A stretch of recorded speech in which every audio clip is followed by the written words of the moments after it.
எல்லோரும் எப்படி இருக்கீங்க? இன்றைக்கி நம்ம சங்கரா மீன் ஃப்ரை எப்படி பண்ணுறதுன்னு பார்க்கலாம். ஃபஸ்ட்டு ஒரு மிக்ஸி ஜாரில் ஒரு 10 பல் சின்ன வெங்காயத்தை ரெண்டு ரெண்டாக கட் பண்ணி எடுத்து வச்சுருக்கிறேன். அது கூட ஒரு 4 பல் பூண்டு, ஒரு துண்டு சின்ன துண்டு இஞ்சி எல்லாமே நல்லா கட் பண்ணி அதில் ஆட் பண்ணிக்கோங்க. இப்போ இது கூட ஒரு டீஸ்பூன் மிளகு, காரத்துக்கு தகுந்தவாறு நம்ம இது ஆட் பண்ணிக்கலாம். மிளகாய் தூள், கொஞ்சம் சோம்பு ஆட் பண்ணியிருக்கிறேன். ஒரு 1/2 டீஸ்பூன் ஆஃப் சோம்பு பிடிக்கலன்னா நீங்கள் ஆட் பண்ணாதீங்க. அப்புறம் கொஞ்சமாக மஞ்சள் பொடி ஆட் பண்ணிவிட்டு இது கூட கொஞ்சம் எண்ணெய் ஆட் பண்ணிக்கோங்க. சால்ட் எவ்வளோ தேவையோ அந்த சால்ட் ஆட் பண்ணிவிட்டு இதில் கொஞ்சமாக நல்லெண்ணெய் ஆட் பண்ணிக்கோங்க. நல்லெண்ணெய் ஆட் பண்ணிவிட்டு இதை நல்லா ஒரு பேஸ்ட் மாதிரி அரைச்சிக்கோங்க. பாதி அரைச்சிட்டு இருக்கும் போதே ஒரு 1/2 லைமையும் அதில் சேர்த்து புளிச்சு விட்டுக்கோங்க. இப்போ ஓரளவுக்கு கோஸாக இதை நல்லா அரைச்சி எடுத்து வச்சுக்கோங்க. அரைச்சதுக்கப்புறம் இப்போ இந்த மாதிரி மீனெல்லாம் எடுத்து இதில் நல்லா தடவி கரெக்டாக ஒரு 2 hours 3 hours நல்லா ஊற விட்டுக்கோங்க. மார்னிங்கே வாங்கிட்டீங்க அப்படின்னா மார்னிங்கே ஊற வச்சிட்டிங்கன்னா ஆஃப்டர்நூன் நீங்கள் பொரிக்கும் போது நல்லா ஊறி இருக்கும். இந்த மாதிரி ஒவ்வொரு மீன்லேயும் நல்லா தடவிக்கோங்க. ஃப்ரண்ட் அண்ட் பேக் நல்லா தடவிட்டு இதை ஒரு ஃபேனு கீழேயோ இல்லைனா வெயில்லையோ நீங்கள் காய வச்சுக்கலாம். காய வச்சுட்டு அதுக்கப்புறம் நீங்கள் பொரிச்சிங்கன்னா அதில் மீனில் உள்ள உப்பு மிளகாத்தூள் எல்லாமே இறங்கி டேஸ்ட்டாக இருக்கும். இந்த மாதிரி வால் பீஸ்னால் இந்த மாதிரி நீங்கள் கட் பண்ணிக்கோங்க. கட் பண்ணிவிட்டு ஆட் பண்ணிக்கோங்க.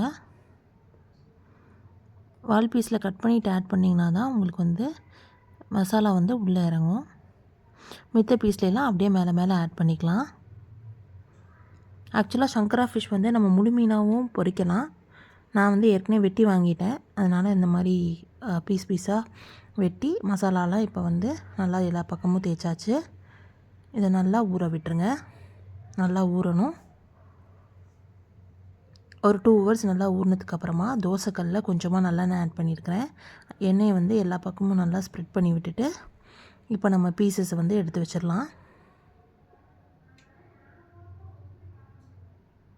மீனை இந்த மாதிரி பீசஸ் வச்சுட்டு கொஞ்சமாக எண்ணெய் நல்லா காஞ்சி வந்தோடனே இதை ஒன்று ஒன்றா எடுத்து வச்சுருங்க. ஓரளவுக்கு நல்லா பொரிஞ்சு வரணும். நல்லா 2 பக்கமும் வேகணும். வெந்ததுக்கப்புறமா திருப்பி எடுத்து வச்சுட்டு நீங்கள் தோசைக்கல்லே கொஞ்சம் நேரம் சிம்மில் போட்டுட்டிங்க அப்படின்னா நல்லா கிறிஸ்பியாக இருக்கும் மீன் ஃப்ரை. இப்போ எல்லா மீனையும் வச்சாச்சு. இப்போ நான் ஒரு பக்கம் நல்லா வெந்ததுக்கப்புறம் கொஞ்சமாக ஆயில் தேவைப்பட்டுச்சு அப்படின்னா சுற்றியில் விட்டுக்கோங்க. நம்ம டீப் ஃப்ரை பண்ணுறதுக்கு இந்த மாதிரி தோசை தவாவில் வச்சு பண்ணோம் அப்படின்னா டேஸ்ட்டுமே நல்லாயிருக்கும்.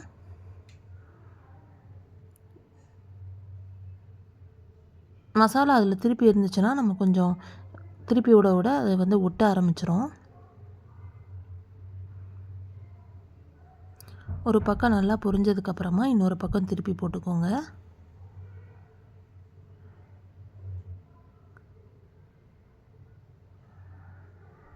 இந்த மசாலா ரொம்ப டேஸ்ட்டாக இருக்கும். இப்போ கொஞ்சம் மிளகாத்தூள் உங்களுக்கு அதிகமாக வேணும்னா நீங்கள் அதிகமாக ஆட் பண்ணிக்கலாம். நான் மிளகாத்தூள் கொஞ்சம் கம்மியாக தான் போட்டிருக்கேன். உங்களுக்கு எவ்வளோ காரம் வேணுமோ அவ்வளோ காரம் நீங்கள் ஆட் பண்ணிக்கலாம். நம்ம சின்ன வெங்காயம் இஞ்சி பூண்டு இதெல்லாம் போடுறதுனால மசாலா ரொம்ப டேஸ்ட்டாக இருக்கும். லெமனுக்கு பதிலாக கொஞ்சமாக புளி கூட நீங்கள் கரைச்சி விட்டுக்கலாம். இப்போ இன்னொரு சைடு அந்த மீனை நான் திருப்பி வச்சுட்டே இருக்கிறேன். எல்லா மீனையும் ஒரு சைடு திருப்பிக்கிறேன்.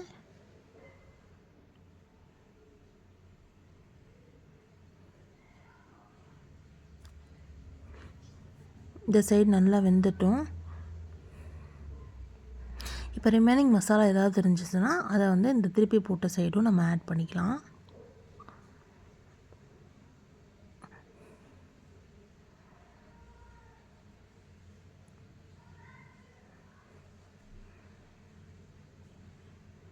எந்தெந்த மீனில் கொஞ்சம் மசாலா இல்லாத மாதிரி இருக்கோ அந்த மீன்லாம் நம்ம திருப்பி ஆட் பண்ணி வச்சுக்கலாம். இப்போ இது ஓரளவுக்கு நல்லா சிம்மில் வச்சுடுங்க. ஒரு 3/4 ஸ்பீடில் வச்சுட்டு நல்லா அது நல்லா மீன் ரோஸ்ட் ஆகிற வரைக்கும் விட்டுருங்க.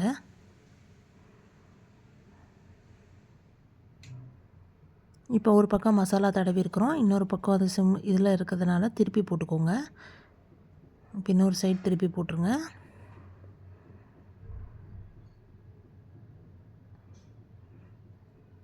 சங்கரா மீன் சும்மாவே சீக்கிரம் வெந்துடும், அதனால் நம்ம வந்து ரொம்ப ஆயில் ஊற்றணும்னு அவசியம் இல்லை. இந்த கிறிஸ்ப்னஸ்க்கு தான் என்ன பண்ணணுன்னா, தோசைக்கல்லை சிம்மில் வச்சுட்டு இந்த ஃபிஷ்ஷை வந்து அப்படியே அதில் கொஞ்சம் நேரம் விட்டுடணும். சிம்மில் வச்சுட்டு அப்படின்னா உங்களுக்கு நல்லா கிறிஸ்பியான மீன் ஃப்ரை வரும்.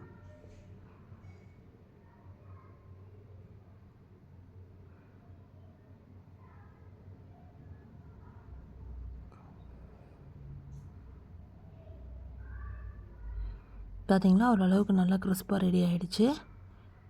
இப்போ தேவைப்பட்டால் இன்னொரு பாத்திரத்தில் எடுத்து வச்சுக்கலாம்.